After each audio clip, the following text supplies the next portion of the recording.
In this video, we're going to be replacing this four-wheel drive switch, which is located, well, right here behind the button.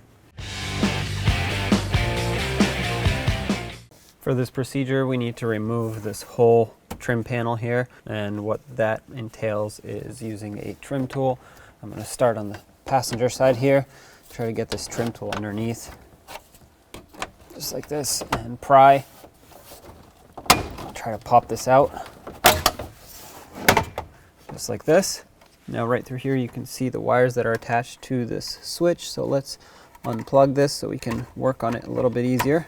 To unplug it, I'm going to use a pocket screwdriver, pry this tab out and up at the same time.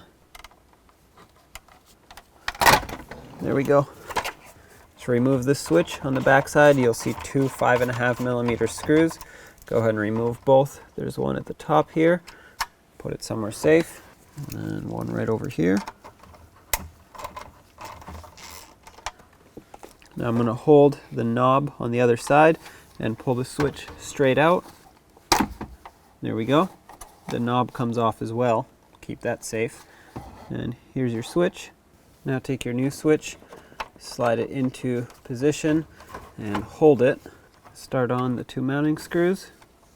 Now just snug these up, but make sure you don't tighten them too much because they're going into plastic, and they are very small, so they will either break the plastic or strip it out.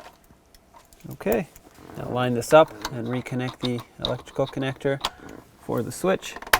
Make sure it clicks, and then as you slide this into place, make sure all the push clips line up, and then just give it a couple pushes.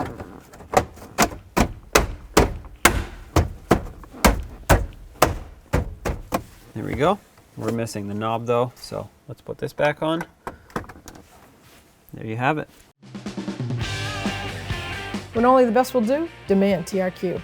The only company that lets you view before you do.